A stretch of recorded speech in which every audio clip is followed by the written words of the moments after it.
Yo, yo, yo. How's everybody doing this morning? Woo! Yay! That's Yes. what I'm talking about. Hey, Janejira's even here and on time today. What about that, Wow, motherfuckers? what a miracle. Hey! Oh, Nailed it. Yeah. Miracles happen. New What's year, new up? me. Well, it's we're here, and actually a couple of us are queer. Not all of us, but a couple of us are queer. Happy Pride Sunday for those of you who celebrate. Uh, Happy yay! Pride Yay! Sunday for those of us who support you as allies. And happy Pride Sunday for all the Trump supporters out there who are mad anyways. Hell yeah. Get banned. I didn't watch the debate, but I'm pretty sure I've seen grass crawler a little bit faster than those guys were moving, if you know what I mean. I don't Oh know, yeah, you tell me. Mm-hmm. yeah. But welcome to Dating with Disabilities 29. We've been doing this for 2.5 years now, and we are still back at it. We're here with a great guest today. Sometimes when we do the show and you do things, and I've got to say, kind of like my message, I guess this is my story for the day or my soapbox message, but sometimes you do things, right? And you do them because you hope there's other people out there like you.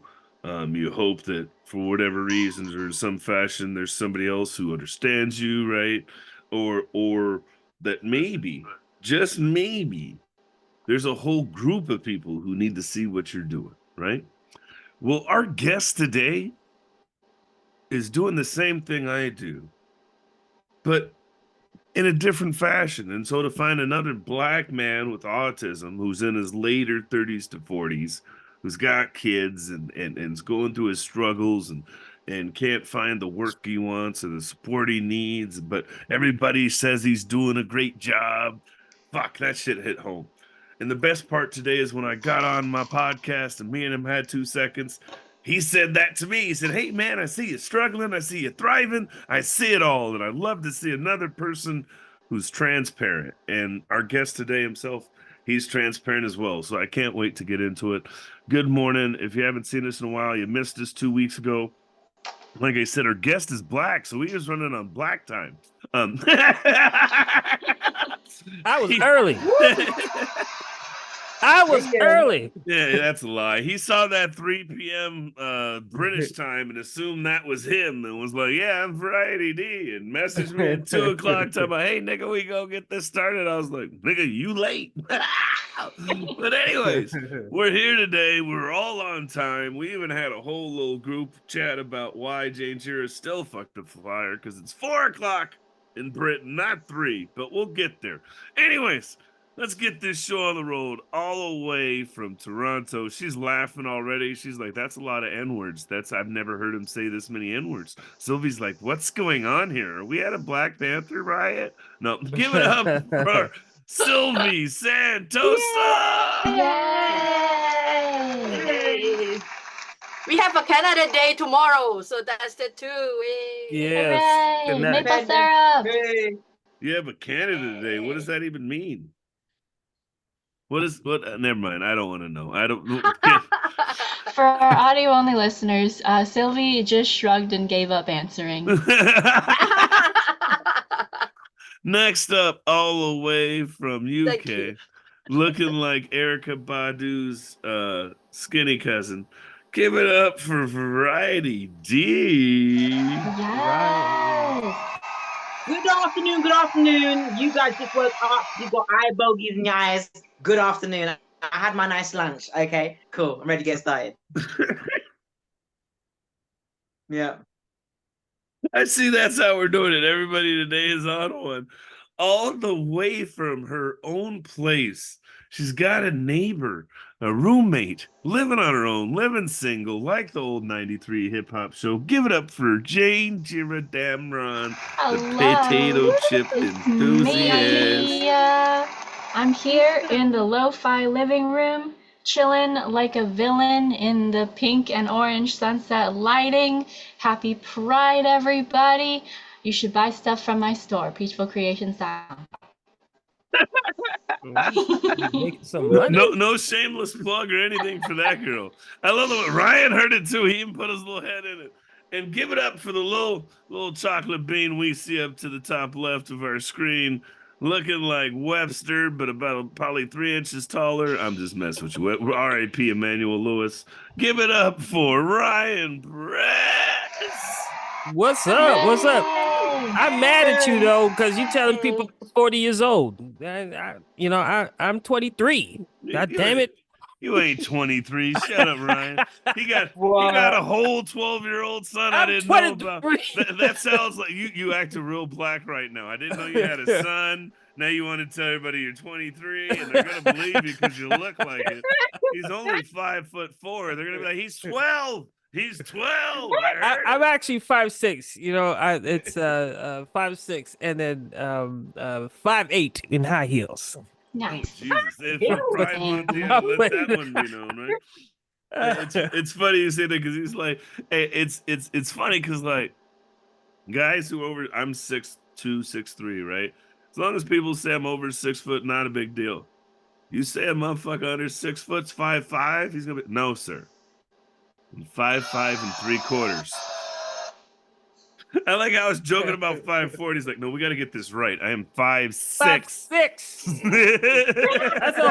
That's a 2-inch difference. Look here, my short king. My short king. Yeah. It's the difference of being in relationships sometimes and not being in relationships at all. You know what I'm saying? So that differential is very important. No, I'm just joking. No, you're not. There's a lot of truth to what you just said. Tell us a little bit about yourself. Who are you? What's your name? Tell us who you are. What's going on, big guy? My name is Ryan Perez. I am I don't even know what I am. I call myself a digital stem cell, and digital stem cell means that I have all these different qualities and to myself, like I'm multi-skilled. I'm a video editor. I am a web developer, graphic designer, branding expert, etc. But I also I'm autistic, so I have multiple special interests that make me who I am. I do comedy online. I do social media as my special interest. I also do. I'm a rapper, singer, and then I'm a father. So there's a lot of things that make me who I am. It took me 4 years to kind of craft up digital stem cell as a name, because I'm like, well, people know me as this, people know me as that, and I want people to know me all around as one unit. And yeah, and it's I started the campaign. I would call it a campaign last year online, where I just reintroduced myself to everyone as digital stem cell right around the time. It was about a year ago where I let my whole people that were following me, my friends and family, know that I was autistic. And and that has been a very interesting event. But Ooh, I love that. I've let's changed stop a there. lot. Let's start there because you hit us in a good spot. That's a good way to segue. And tell them, where are you from? Because I don't know if everybody knows. I'm Um, from Calgary, Alberta. Canada. I live in Canada. Yeah, tomorrow's Canada Day. Well, we don't celebrate it over here because I'm for the Indigenous peoples, and I don't be celebrating Canada Day. It's God damn it! Thank God. I'm glad we got it because before we started, Silvi started talking about Canada Day, and I wanted to ask what it was, but I was like, no, we're gonna start the show. It's like our Canada Day is our independence. And I'm grateful to be on Turtle Island. I like to bring awareness around. If I could use my platform, is to bring awareness around the indigenous people and the plight that they have to go through here. So the last several years I haven't celebrated Thanksgiving, I haven't celebrated Canada Day because I'm a guest on this continent. And that's a good thing to. But let's pause there because we've got a black guest, we've got 2 black hosts, so we ain't got no white people on here to feel all sensitive. And I always start with a question of the day. So, how did you feel about Juneteenth this year? and I'm going to go around the panel. I won't start with you, Ryan. I'll start with myself. But I'm tired of. I'm already tired. I think of celebrating Juneteenth, and here's why. Um, I don't like white people telling me Happy Juneteenth.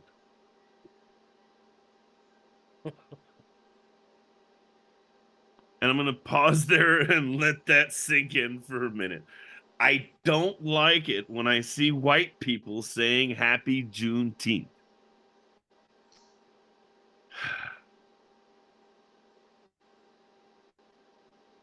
What is that? Good, perfect. We'll get to you in a second, Silvi, and I'm glad you said that. I'm going to let you respond after I get done saying this. But Juneteenth, I will let Variety D go third because she knows what Juneteenth is, and I already see her smiling. And I'll Yeah, let Sylvie go yeah. second and explain what it is, and just let her say she doesn't know and doesn't care, and it's okay, not your fault. And you're Canadian, so that kind of gives you a pass too because you don't know what that's boot, right? But and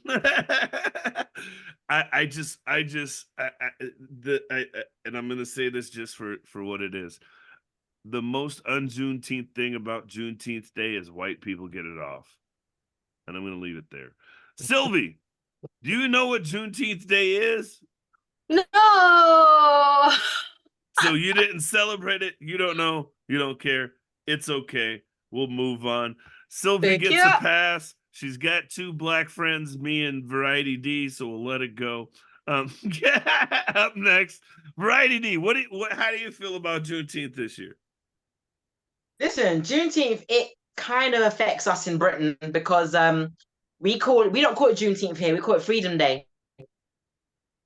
That's what we call it. So because of the horrific stories behind Juneteenth, we don't celebrate as such. We kind of go to church if you're Christian. If you're atheist, to go to a family function and celebrate our ancestors and all that kind of stuff. So it's kind of like Black History Month. Like you guys got Black History in February, the shortest month of the year, and we have got the scariest month, October. So we're short and scary, and we're hot like June. So it's not. I mean, like about what, a week before hot July. So yeah. So we're hot, short, and scary. That's basically what the kids are learning these days. These little Gen Z. Janejira.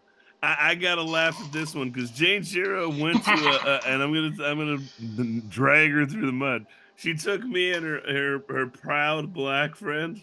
She brought her straight Uh-oh. black friend and her gay black friend with her, so she could sell her merch at the Juneteenth festival on Juneteenth.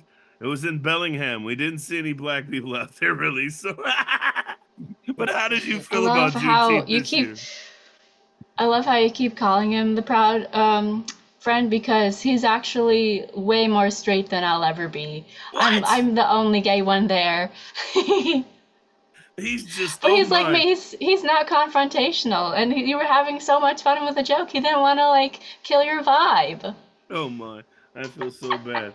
He's just so soft and friendly. I just assume because he's an effeminate black man, he was. Oh shit, I'm going to. Right? Yeah, him and his girlfriend are very cute together. Got I'm going to him. hell. All right, thank But you. yeah, so I actually didn't 100% know what Juneteenth was before, so I looked it up. But I also felt weird because if you have eyes, you can see. I only have a little bit of color. I'm not a black person myself, but I got invited to these Juneteenth things, and I'm like, well, am I supposed to be here?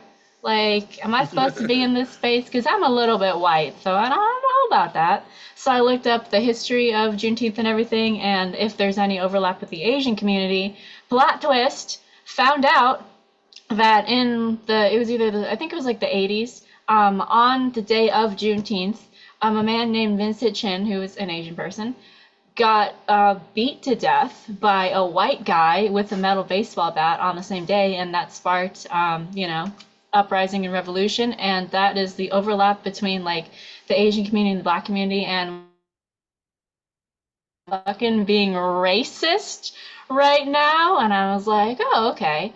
And then I told my mom that I'm celebrating Juneteenth and going to these events and stuff. And she's like, what that? Because, she's not from America. She didn't learn what it was. And she's also not black in the slightest. And I'm like, how do I explain this to somebody who knows American history, but is also just a little bit racist? And I'm like, the slaves were freed. And then she's like, oh yeah. And I'm like, don't agree with me so quickly. What? But yeah, it is kind of weird though to be like, happy Juneteenth. That's like, why are you getting excited, white people? Do you not know? Do you not know what this is for? Or why? Do you You're not the get reason. You're the reason. it? Yeah. Ryan, You kind of got us into this mess. what do you think, Ryan? I'm pretty sure you have a good viewpoint on this one. Well, no, He said, "Well, Oh. let me grab my podium. let me grab my right mic. now." Oh, Lord. Yes, I celebrate Juneteenth, but we only started celebrating it like from my knowledge and record, the last couple of years in my city. I haven't really seen much celebration on it just because it's a more of American holiday. People have to understand in Canada here we have we're not a monolithic society. We are a multicultural society. We're not a melting pot. So, a lot of people preserve their cultures. So, there's a lot of people from, in Canada that are from Trinidad, from Jamaica, from, Nigeria, and everybody has their Independence Day. Everybody has similar Juneteenth months or days or whatever, not Juneteenth months, but like independent days. And so we have these celebrations quite often for different ethnicities. But Juneteenth seems something that has kind of been popular and post Black Lives Matter, post George Floyd. There's just been more of a hyper awareness. But I think that there's a lot of holidays that people force us to assimilate to, and I'm like, yeah, bitch, yeah, assimilate to this, but don't just take your day off. Reminisce and really understand what you're celebrating, because like people don't understand. It's like Black people are not this group that is just on its own. Black culture within America is quite integrated with every other aspect of American culture. So when you opt out of Juneteenth and you opt out of these holidays and you don't talk about it, you are pretending as if though the freedoms of slaves wouldn't have impacted you and affected you, especially if you're a person of color. People have to understand that, we are all here. We are all talking because of, because of movements like the civil rights movement.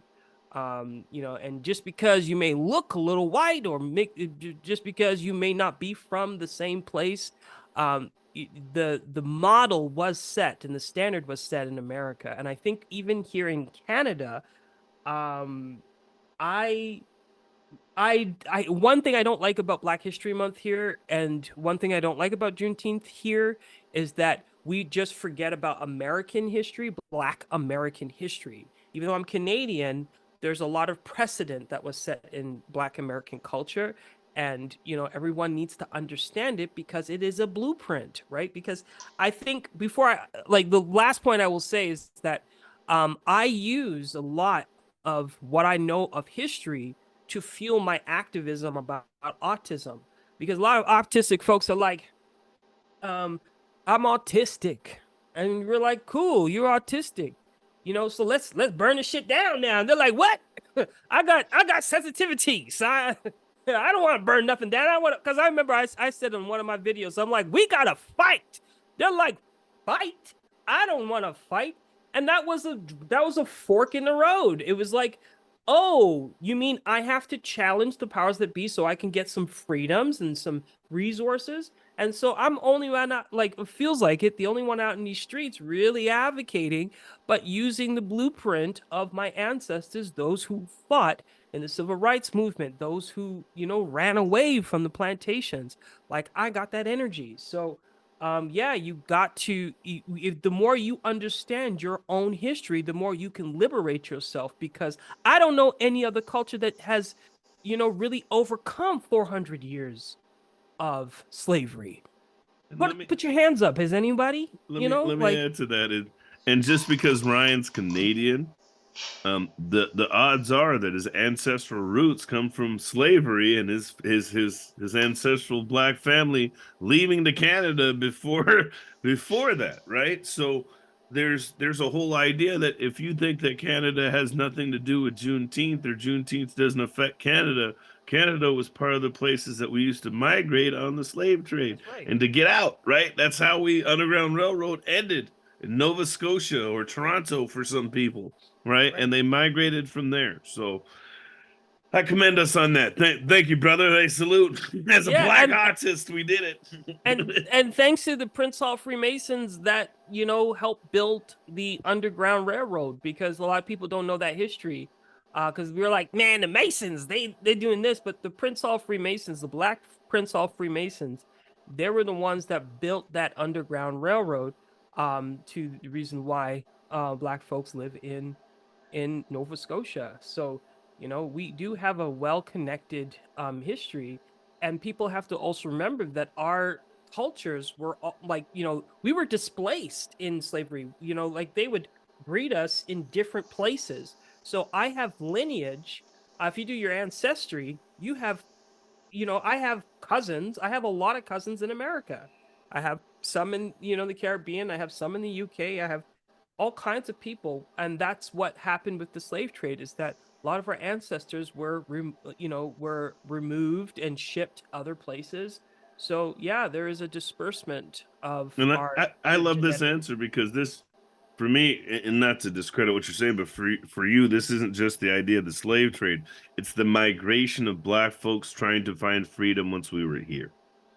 And that's the huge one, is to think that this black man in Canada has cousins in America and the UK that are only one or two factions away from him. Not like cousins as in like sixth or seventh generation or sixth or seventh cousins, but first and second cousins who literally are just in Canada or in a different country because that's where they're from. Let's get back on topic, though. We're not going to do too much civil rights today. We only got 40 minutes to talk about being black and dating with this shit, too. Right? But tell us, you said you came out about being autistic. When were you diagnosed? When did you find... Actually, well, two questions. How old are you really? So nobody thinks I'm talking to a 23-year-old. Okay. How old are you? Really? How am I? I'm 40 years old. My knees and my elbows are... I'm 40 years old. I got gray hair. That's why I have to shave my face all the time. Jesus. I love this guy. I knew he was 40. I didn't know. I had a good guess he was 40. Yeah. But how long have you known you're autistic? How long have you been diagnosed? I mean, you've always been autistic acting the way you are. I know how you act. So yes. I know you've always been autistic. But how long have you been diagnosed? Yeah, the teachers used to partition me in the class. That's how autistic I was. It was like, you only know you had, like, because like there was dunce, probably the generation before me, there were dunce caps.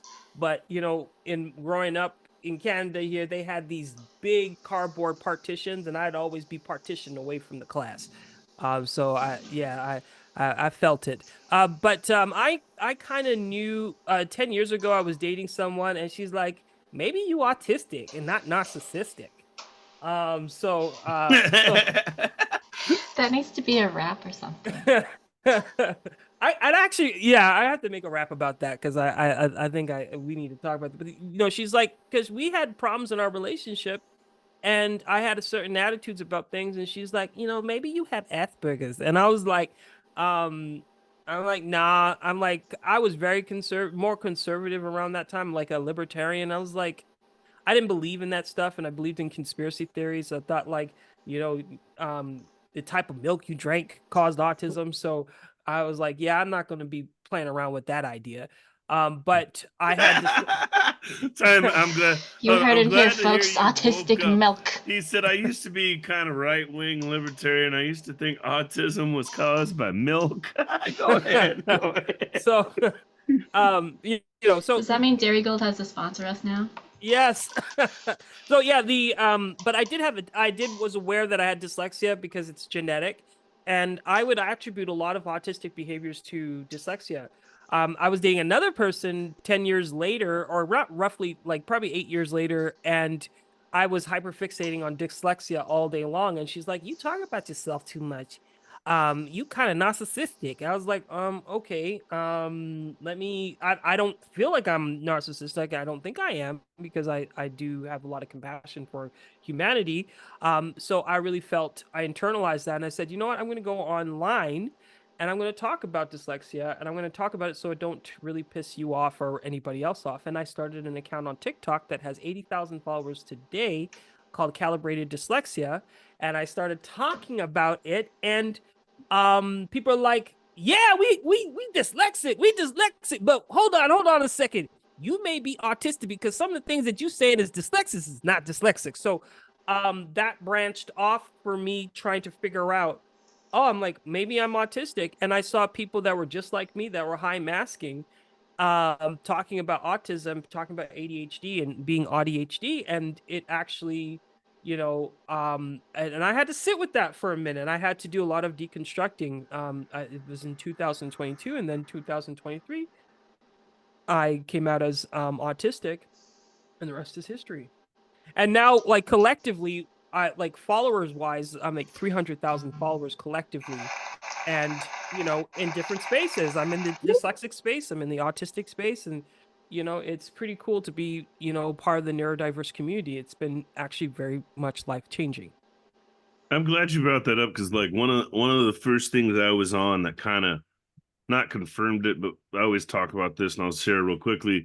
When we started the show, me, Janejira, and the person who originally started it, um, wanted to start a show with autistic people and something about it. And I came up with this idea of doing autistic artists and interviewing artists. And she was like, "Yeah, Jane's like, I'm autistic." I was like, "No way." And Audra was like, "We are too." And I was like, "What do you mean we? What? Hold on. Timeout." And then she was like, "Yeah, I thought you knew." And I was like, "Again, hold on, timeout. Don't be putting that shit on me. I'm already black. How could I be autistic, right?" And then I went to this panel and we interviewed, and you talked about your cardboard box, right? And here in the 80s, and because you're the same age I am about, we had what were called boiler rooms. And so you'd spend half your day in the class, and then you'd get sent to the boiler room or a portable. And if you grow up in a portable, guess what? You're special needs in some fashion. Because now when the kids go to a portable, they're on behavior disabilities or some sort of IEP. Well, if I was on an IEP, that means I have some sort of what? Mental health or behavior disability diagnoses. So I don't need to go get a diagnosis when I know for the first 5 years of fucking school, I was in a portable. Right? And then it's just so let me ask you, and you already kind of talked about it. And I'm glad you brought up hyperfixation because I looked it up and it was like, yeah, that's what happens when I do Legos. People are like, "How do you do Legos so easily?" Because my mind just goes. And I can do a whole Lego set that take most people 2 or 3 days. I'll do it in like 7 hours. Yeah. But I'm going to do it in 7 hours straight. Right? And I'm going to catch up on a whole season of something. And I'm not even going to see most of it, but I'm going to get the Legos done. And my mind is just on Legos. Nothing else matters. Nothing really matters. Right? Let me ask you, I'm glad you brought up this narcissist idea. It sounds like you do what I do it, and you get in a rut sometimes, right? You have an emotional breakdown or some sort of, and I'm not saying I haven't seen it because I've seen it. It's just like me. And that's why I loved having you on here when we talked on Autistic Artists, because it was like I was talking to somebody. And I understand you because I see it. You get mad and then you'll go on a rant and you'll talk about the same thing in a circle for 20 minutes. And every 5 minutes you start over about, you know what I'm talking about? Mm-hmm. Is that where you think that idea of narcissism came from your partners? Is that what you're Well, I have the word escapes me, but the I have a difficulty I think it's aphantasia. I think that's the term. But I have a hard time processing emotions, and I have a hard time, and I have a hard time processing empathy. So I would say I have a lack of empathy, but it's a delayed response. And my autisms, my mystic autistics, would say, like I say it in my videos. I have this series called Narc versus Autistic, and it's called delayed quiver. Narcissists will come at us, and like I have no response to them, so they get really mad. But I have a delayed quiver, or I have a delayed response, and it takes me maybe days, months, even years to process certain emotions. That's why I opt out of funerals, because when people die or someone says, "Hey, my grandfather died," sometimes I smile, sometimes I laugh, sometimes. Oh, fuck.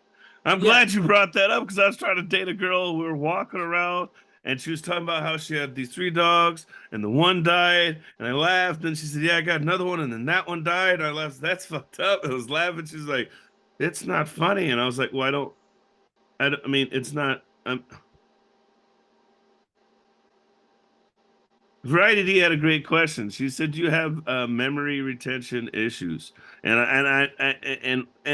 I think, what do you mean by that? Because I think I just went through that.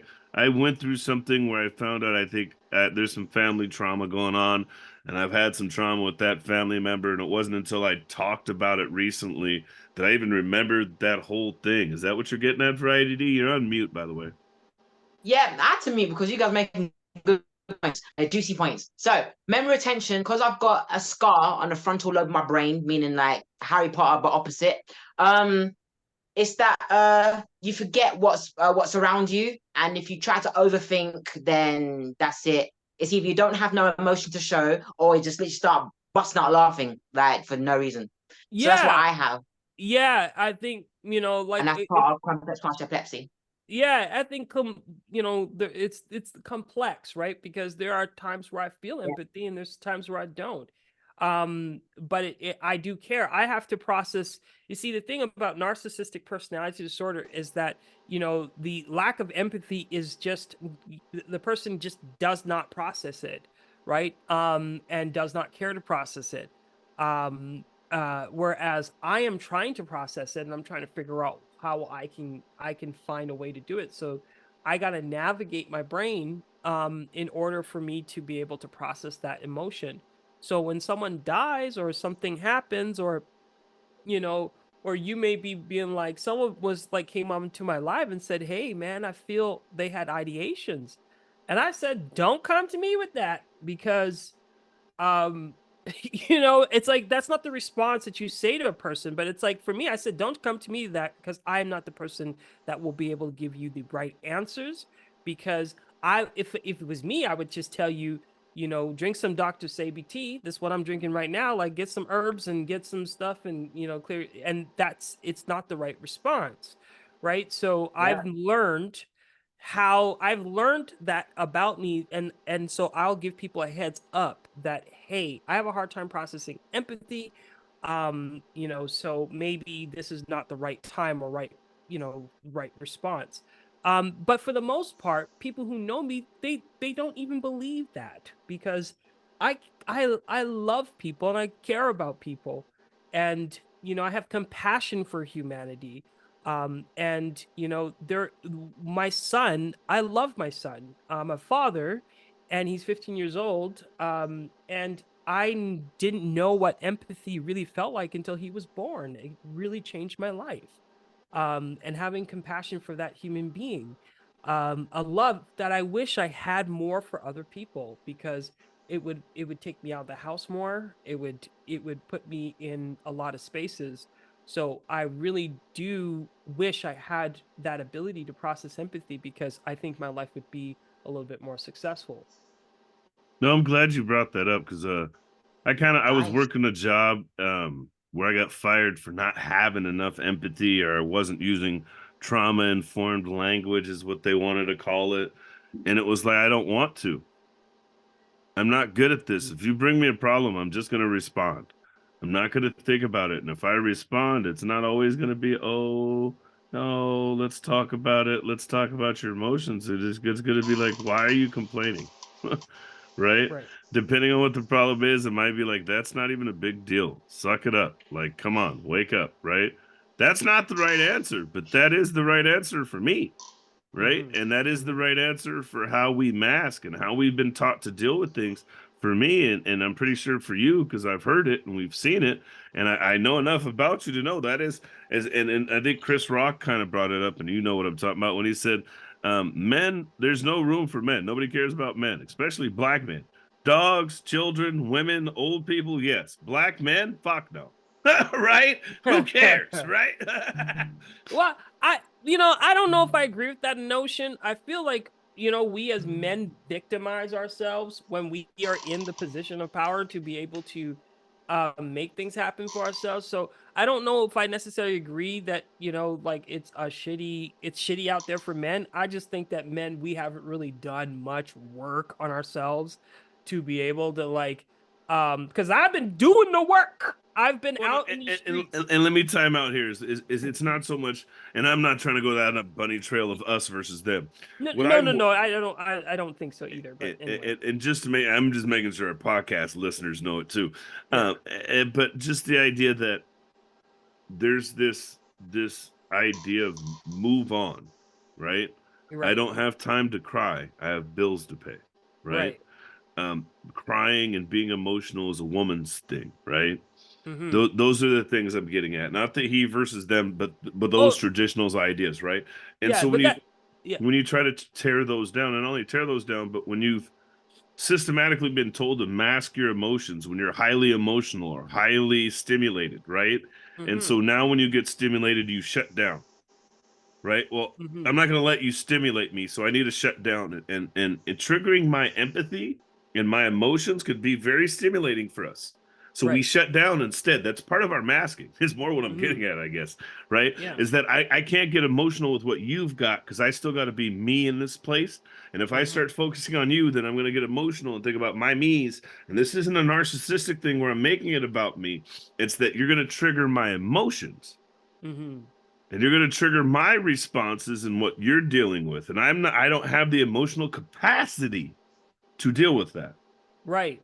And and that's what I was trying to say. It's like it's not a us versus them thing. I think we as men really need to understand that even though we have autism, even though we express ourselves the way that we do, and even though we are going through the shits, we are still a provider in a lot of cases.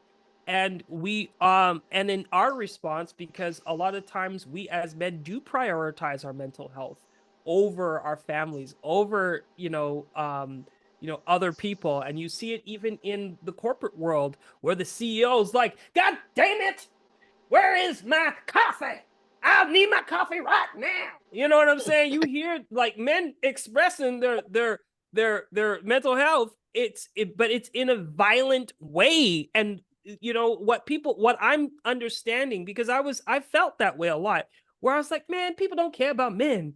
My baby mama don't, my but I realized it's like, when for example, like when I came out as autistic, and then I was unhoused. I'm still unhoused. GoFundMe campaign, go to digital stem cell. I was waiting for that. Not in a bad way, But but that's one of the ones I know we're on the same page on. But I still need help, motherfuckers. I still yeah, need $750 a day. Could sponsor Ryan in California. yeah, but like when I went homeless, my baby mama's response to me was not the best response. And and a lot of people's response to my autism was not the greatest response. But I also have to realize that I am also putting a lot of pressure on her to kind of lift, because we have 50-50 custody, and my son is, he's a teenager, he's a growing boy.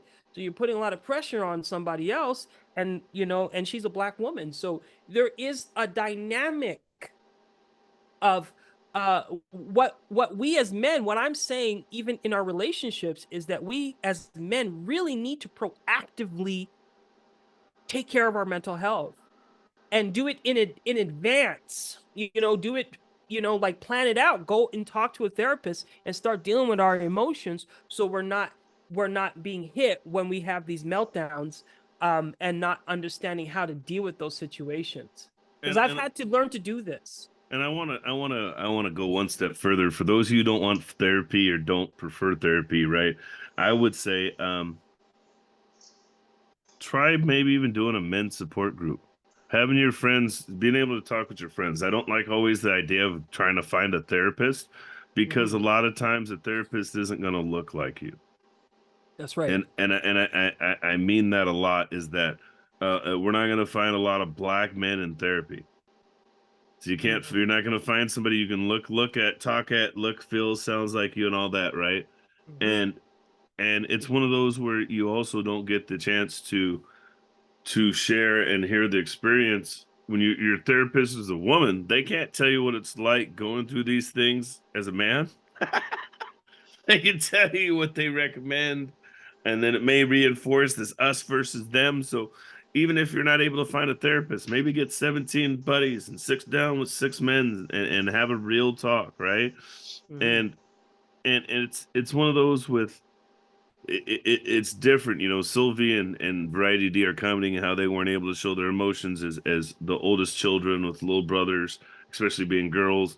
And I think there's that, right? When you're when you're supposed to be a son as a woman, right? When you're your dad's oldest son and you're a girl, right? I think Nevaeh will talk to you about that, right? But there's a dynamic to it of just understanding that you're not when you're and I talked to a friend about this. I had an ex call me narcissistic, and she said, "How can you be narcissistic when you talk for an hour and a half trying to figure out if you were right or wrong? You're not calling me for an hour and a half trying to sell me on how you were right. You're trying to figure out for an hour and a half if you were right or wrong." Right.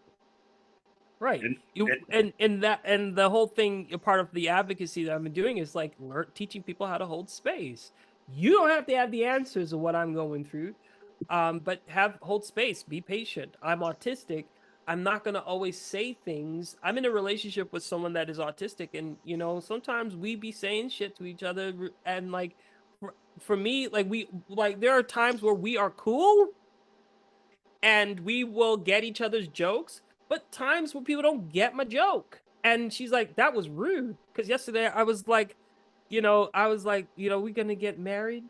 Or no, what did I say? I said, like, what do I get when you and I get married? Do I get a car? Do I get a, it was a stupid joke. I'm laying in my bed and I'm just shooting. No, but you were being real. Because when we think about, as a woman, when you get married, you get a ring. Well, no, I was really joking, because I don't. And I'm not saying it was serious, but I get where as another guy who says inappropriate shit all the time, but you have your own humor behind it. I find the humor there. Like, what am I getting if we get married? Yeah. Other like, than you, do I get a ring? Do I get a, because like what? But I guess what triggered, like, what do you bring to the table? And that's not what I meant. I was just joking around because I was literally bored out of my mind.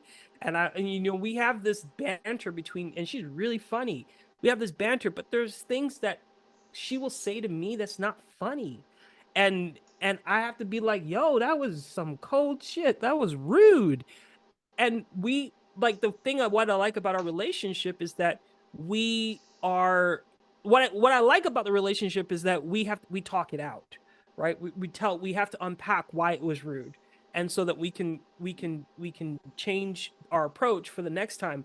But that's the thing, is that people need to hold space for us, because we're not always going to say things that or we're not going to express ourselves in ways that are going to help. Like, when I tell people I'm having a meltdown, people are like, "You're so calm. That's not a meltdown." I'm like, "Yeah, because you're not black.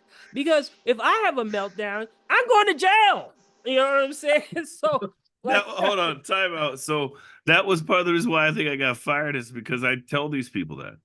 I remember when one of our first trainings, we had a Republican white woman and a trans man in the same space, right? And so the Republican white woman kept telling the trans man, she didn't understand the he, her, and the sir, ma'am, and I don't understand why you can't just give us some grace and we all got to figure it out. And the trans man was like, so let me tell you something. Maybe you're the 14th person to do that. Maybe you're the 15th. Maybe they've just had enough of the shit today and you were finally the person. So they finally went off because they've been dealing with this shit every day and it's just not right. And everybody stood up and clapped. And then I raised my hand. And I was like, let me tell y'all something. And you hear how my voice changed, and it changed just like this. I said, as a big black man, I don't care how many times I get called the N-word. If I blow up at anybody, I'm going to jail or dying. And the whole room got quiet. That's the part people don't get. That's the part of being a black autistic male that a lot of people don't get. That's the part that I love about seeing you, but is also kind of frustrating for me because you're a friendly sized Negro. I'm not a friendly sized Negro. At 5'6", you're a pocket nigga. I'm sorry, I gotta say it. But you know what I mean? At 6'2", I am not a pocket nigga. They're like, I don't know about him. But the pigmentation in my skin makes up for the differential because because they think I'm Polynesian out here. They think I'm Samoan. Same thing. Now go ahead.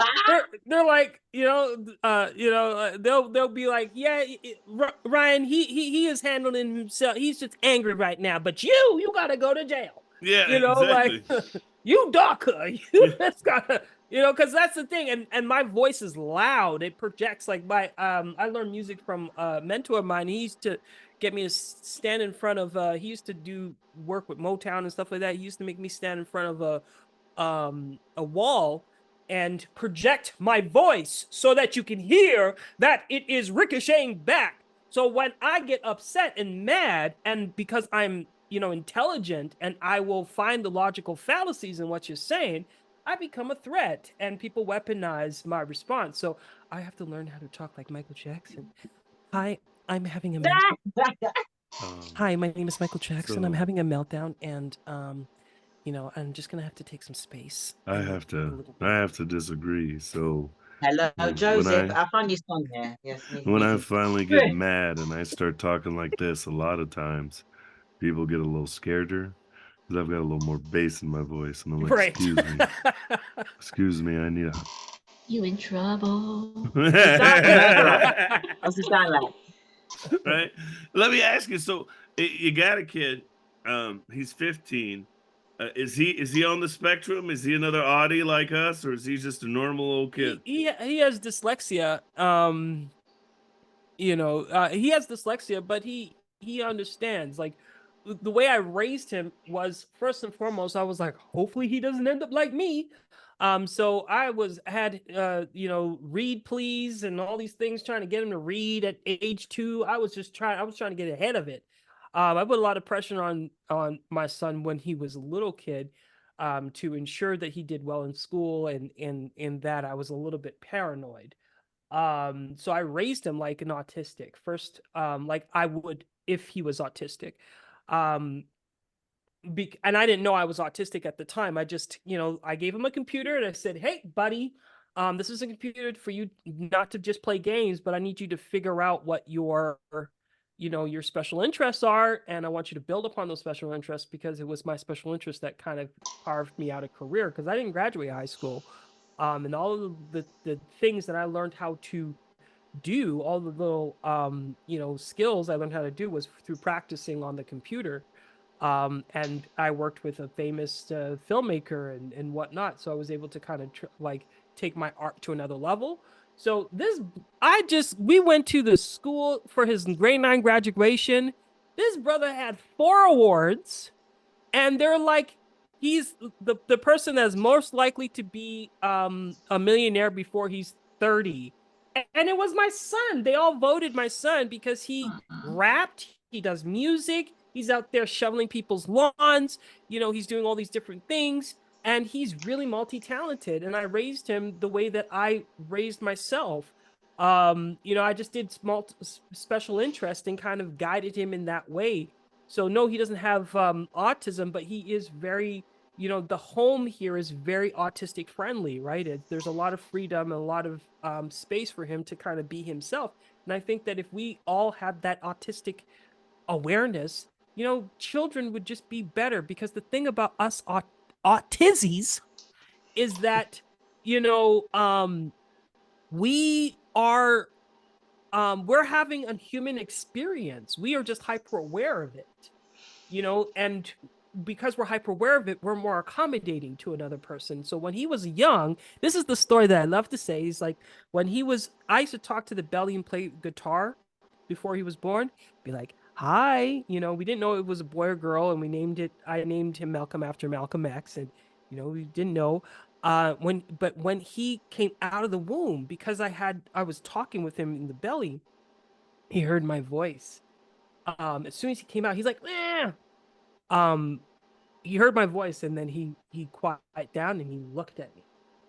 And we've had that connection from since he was a little kid. Like, I just look at him and he understands that I sense his awareness as being a full human being, because when I was 2 or 3 years old, I was nonverbal, so I could not express myself. So I was very much aware that I was trying to talk to adults, but adults were not understanding what I was saying. So I kept that in my mind from since I was like 2, 3 years old, all up into my adulthood, because I knew that if I was going to be a father, that I want to make sure he knows that I know that he's alive. And that makes a great parenting relationship, because you get in tune with your child. So autism really helped me raise my son. I'm glad you said that, because when I went through my divorce, there was a good time where I figured I was autistic, and me and my daughter, before I lost the right to see her and lost her, we had the oldest one. We had to talk about that. One day she was having a meltdown and couldn't talk, and I was like, "So I know you're autistic," and she was like, and she's back there, couldn't talk. She had tears in her eyes, just nodding. And I was like, because whenever you get all worked up, you have all these things you want to say, and you're saying them in your head, but somehow you don't know how to say them. Mm-hmm. And she just tears in her eyes. They got all big. She's like, "Do you know how I know that?" She's like, so hugged and cried, and I was like, "Now you get it. I get it. You're a little autistic, little fucker, huh?" Yeah. But yeah, I think you're right. It does, and I gotta warn you, we're almost done. We only got like 10 minutes left, so we're gonna have you on again. I'm just gonna let you know. I know the hour flew by. Look at Ryan's face. We did the same thing, Autastic Artist. Remember? You're like, I gotta have you on my podcast, because we only got like 9-10 minutes left. Do any of you guys have any questions for me before we start changing? I know Sylvie's been taking her notes. Sylvie's always got something. You got anything, Sylvie? Yeah. How your date? How you find do you have any difficulties when in the dating? Because I know that you have your baby mama, and now you have somebody else's that also autistic. But how you deal with the dating situation? Dating has been, I'm demisexual, so I recognize that probably, uh, I don't date. I'm not an active dater, because like it takes me a while to get to know a person before I can connect with a person. I'm also polyamorous. I'm not a person that wants to be in a monogamous relationship. But my girlfriend's like, I ain't worried about him because he don't even fuck with me half the time. He's with doing his special interests, But but I'm really not. I don't solicit. I'm not in people's DMs. I'm also hyper intelligent, so I realize that the dating game online, doing the Tinders and the Bumbles and stuff like that, that is a gambling system that they set up. No one is meant to actually meet people on those platforms, because if they did, they would allow us to connect with folks. And it also feels like a auction block when you're on those platforms. So I just, self-affirm as autistic on my autistic Instagram, and the DMs come to me. And and I just let it, and I didn't realize people say you're handsome, and I'm like, I don't know, because I lack theory of mind. I don't know that I'm good looking. I don't know any of those things. I'm glad you know, but I don't know.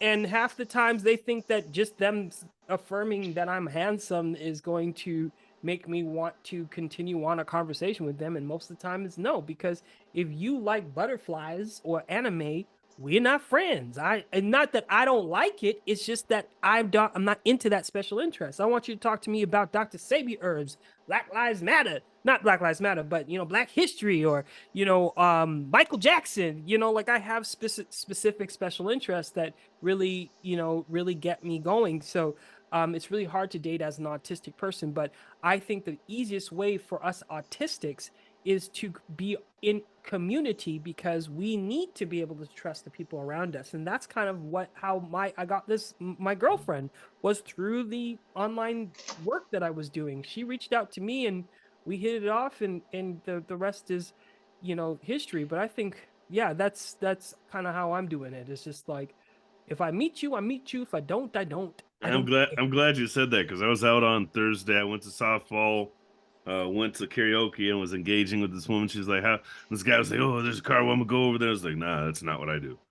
She's like, "Oh, how do you get women?" And I was like, "I guess I don't. I wait for him to come talk to me." And she's like, "So you want to be chased?" And I was like, "Well, no, that's not what I'm saying at all. I don't mind courting a woman, but I want to know a woman who wants me to court them. You tell me I'm cute? Oh, you're hitting on me. Oh, hey, oh, hey, what's up?" My method for knowing if people are hitting on me is horrible, so I don't want to do this anymore. So I just wait for some girl to be like, "Hey, you're cute.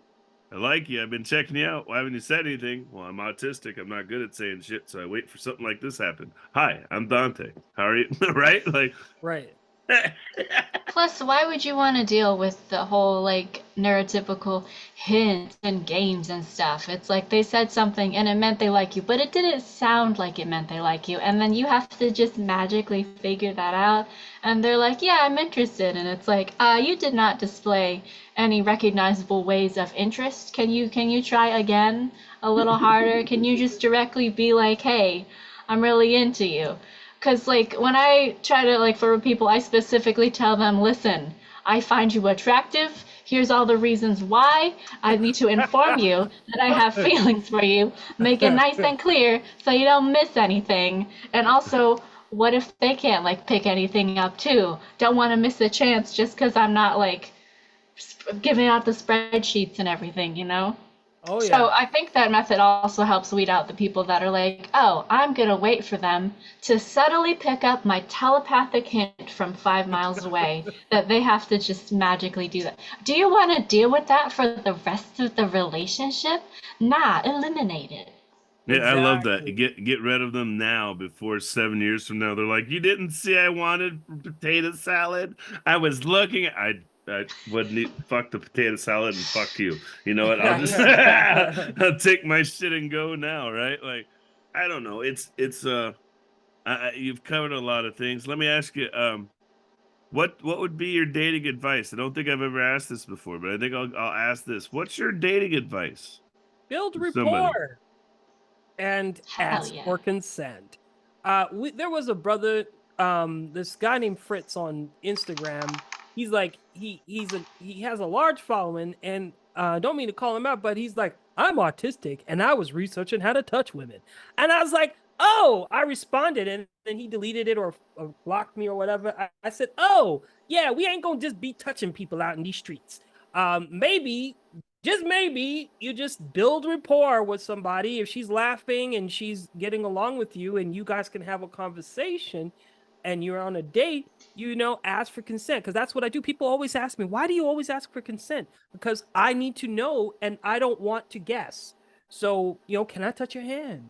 Can I touch your arms? Can we kiss?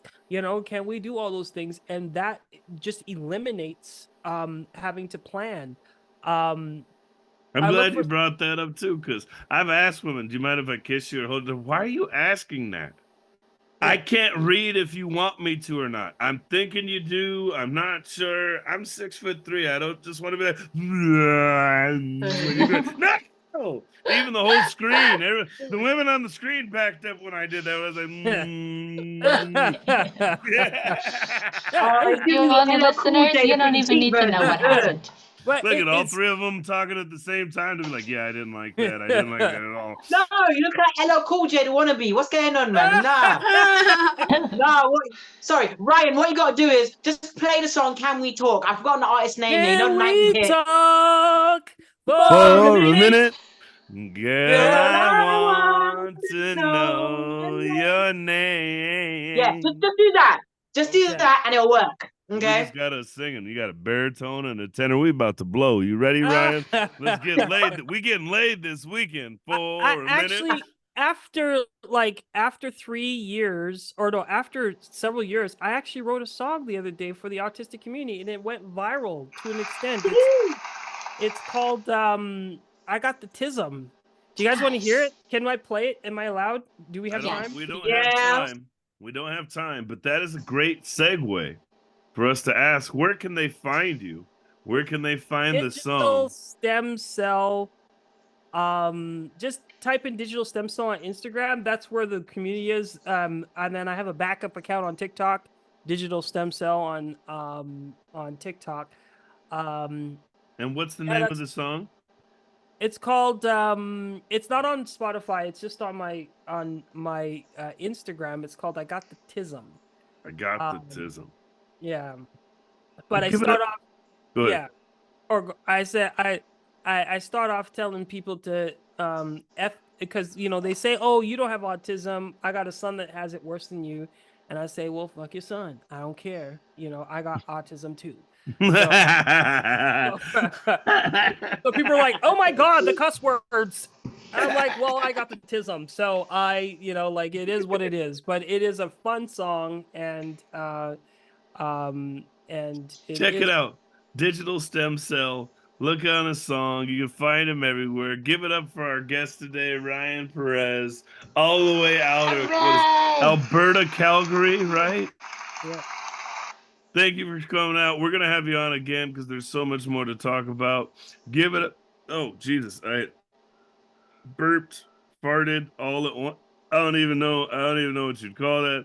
A burp, shart, fart. I don't know. Give it up for our other co-host, the lady with the sound effects, the potato chip enthusiast.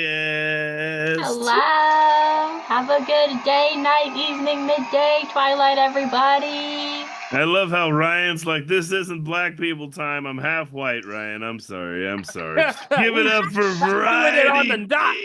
Yeah, hour on the dot. The other thing you got to understand is I edit for radio. Variety D out of UK. Give it up for her. We edit all these shows for radio, so I do my best to keep it to an hour. That way we can have you on again. Give it up for Silvi Santoso out of Toronto, Canada. She did this thing. It looked like she was double fisting for a second. She's practicing. Sorry. And I've been your host of the most, Duante Suitman Barnett. Check out Ryan Perez, Digital Stem Cell. I love the name. I love the message. He's another brother like myself, struggling but thriving. And believe me, I'm going to end on this message. And he said something that was huge. Just because somebody doesn't show empathy doesn't mean they're not going to be empathetic. They just may not process a way to tell you they're empathetic. Don't always believe in a relationship that somebody doesn't love you or that they're narcissistic. Maybe they're not good at expressing how their emotions are or how they feel about you. Happy Pride. Happy Juneteenth. White people, stop telling us happy Juneteenth. I've been Soup Man. Thank you for tuning in. You guys have a great rest of your day.